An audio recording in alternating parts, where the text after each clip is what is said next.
banyak yang belum tahu diangkatnya oleh siapa, bisa mereka duduk di LMKN itu caranya seperti apa, terus periode LMKN itu sebenarnya berapa lama. Kalau kewenangannya kan sudah banyak deh, tapi kewenangannya apa gitu. Oke.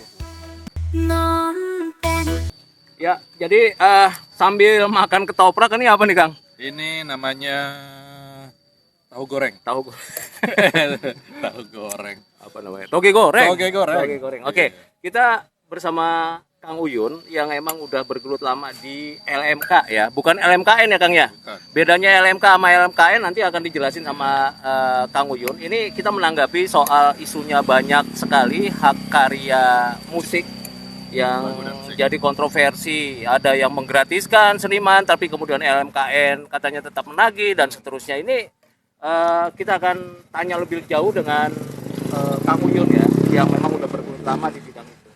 Kang, sebetulnya ini antara LMK, bahkan ada isu-isu LMKN itu katanya bubarin aja, kagak ada gunanya, gitu, nggak ada gunanya dan seterusnya gitu ya. Ini sebetulnya gimana sih kedudukan masalahnya? Jadi LMK itu dengan LMKN sebenarnya dia sama-sama LMK. Artinya LMK dan LMK itu punya kewenangan untuk menarik, menghimpun dan mendistribusikan. Nah, cuman Hasil collecting pembayarannya. Nah, cuman untuk menertibkan penarikan kepada user karena LMK itu tidak satu. Nah, ini kan ada bermasalah di lapangan ketika LMK-nya sekarang ada 17. LMK-nya 17. LMK sekarang ada 17. Hak ciptanya itu ada 5, yang lainnya itu hak terkait. Nah, ketika mereka melaksanakan tugasnya menarik dari user, maka ketika 17-nya itu menarik, apa yang akan terjadi dengan user? Karena setelahnya datang LMK 1, kemudian datang lagi LMK kedua, 3, dan seterusnya, mereka semuanya menagih. Nah, ini kan persoalan. Maka LMKN itu adalah menjadi satu pintu dalam penarikan, penghimpunan, dan pendistribusian royalti. Dengan satu pintu LMKN, maka LMKN ini ketika penarikan royalti itu mewakili dari 17 LMK ini. Clear di lapangan. Kenapa? Karena hanya satu atas nama LMKN. Makanya kenapa royalti itu terkumpul masuk ke rekeningnya LMKN. Baru dari rekening LMKN didistribusikan ke LMK. Tunggu. Kalau nggak salah nih ya, Kang ya, LMK itu kan punya kontrak dengan musisi lah ya, dengan pencipta lagu lah ya. Nah, kemudian misalnya satu tempat restoran nih, kan dia kadang-kadang yang satu di LMK ini, yang satu di LMK ini, musik kan diputarnya sembarang, misalnya grup band A, grup band B, padahal grup band A ini di LMK sana, grup B di LMK sini. Nah, itu gimana cara ngaturnya, Kang? Ya, makanya ketika dengan satu LMKN satu pintu, itu persoalan yang tadi itu menjadi clear ketika royalti yang sudah terkumpul di LMKN, nanti keanggotaannya itu kan dia akan dilihat. Misalkan saya ada di LMK A, ini ada di LMK B. Nah, persoalan yang tadi itu nanti sebenarnya akan terjawabnya proses distribusi oleh si LMK kepada anggotanya, bukan dari LMKN-nya. Karena LMKN itu mendistribusikan secara global ke masing-masing LMK. Nah, LMK ketika mendistribusi itu akan mendistribusikan ke anggotanya. Jadi kalau misalkan saya di LMK A, saya dapatnya dari LMK A. Boni di LMK B akan mendapatkan dari LMK B. Jadi tidak ada persoalan dengan misalkan lagu saya diputarkan, karena ada dua teknis untuk mereka mendapatkan pendistribusian. Satu bersumber dari penggunaan dalam bentuk log sheet. Yang kedua itu adalah memang masih gelondongan, kita menyebutnya gitu ya. Jadi ada user yang memang sampai saat ini tidak bisa memberikan log sheet penggunaannya. Gitu, makanya di LMK itu ada kesepakatan tentang, jadi hybrid lah ya.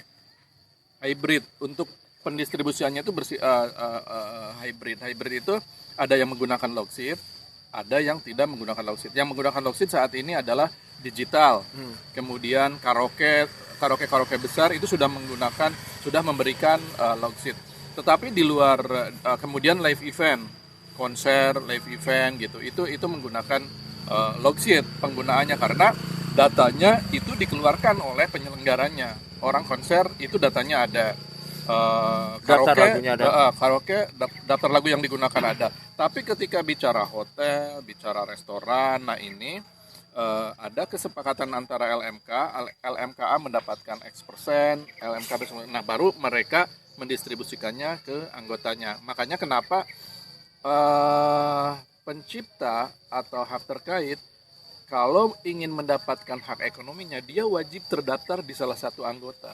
LMK di salah satu LMK. Yang 17 itu. Yang 17 itu. Nih saya ngebayangin ya. Misalnya dalam satu wilayah nih, sambil katakan makan.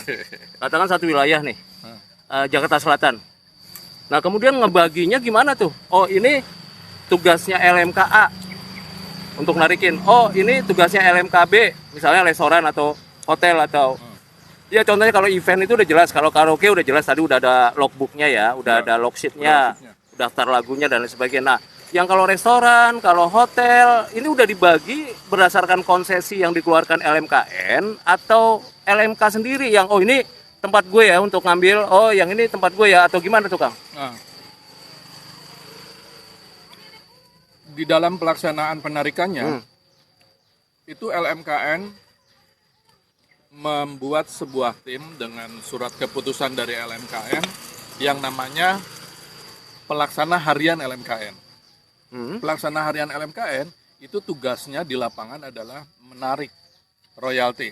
Jadi bukan LMK yang narik royalti, tapi LMKN. Sebentar. Nah, LMKN di dalam mengoperasionalkan ini itu di lapangannya adalah LMK itu yang menarik. Jadi LMK yang di lapangan menarik masuk ke rekening LMKN kemudian distribusikan ke LMK baru didistribusikan ke anggota yang sudah terdaftar di LMK-nya masing-masing. Saya masih pusing sebetulnya. Saya masih pusing tuh sebetulnya karena gini loh. Ketika misalnya LMKN udah menarik, ya kan, untuk kalau yang jelas ada logbooknya udah jelas tuh si A, si B yang dapat nih, grup A, grup B penyanyi A atau pencipta lagu A. Nah kalau begitu di kolektif secara kolektif kayak gitu, nah ini si A, si B, si C dapatnya berapa itu gimana cara ngitungnya tuh? Ya. Nah sampai saat ini tuh memang belum ada satu rumusan yang sama yang digunakan oleh LMK dalam pendistribusian dari LMK ke anggotanya. Nah itu menjadi kewenangan LMK-nya. Setiap LMK itu punya metodologi yang berbeda untuk pendistribusian. Contoh ada sebuah LMK yang menggunakan metode sampling gitu. Jadi dari beberapa kategori si A ini selalu muncul dipergunakan sehingga dalam pendistribusian yang non-log seat itu mereka menjadi ada rumusan. Atau di LMK lain juga belum tentu pakai sampling, tetapi ada kesepakatan yang sudah disepakati antara LMK dengan anggotanya. Ya, contoh misalkan ada di LMK yang lain itu ada istilah royalti dasar, royalti hits. Jadi untuk pendistribusian ke anggotanya dari LMK itu memang berdasarkan skema yang disepakati oleh internal LMK masing-masing. Ya, di luar log sheet. Di luar log sheet. Pantesan aja ya musisi-musisi itu ada yang merasa bahwa oh ini nggak sesuai dengan ini percuma dapat cuma sekian gitu ya. Oke, nanti kita lanjut lagi di babak kedua. Jangan kemana-mana ya.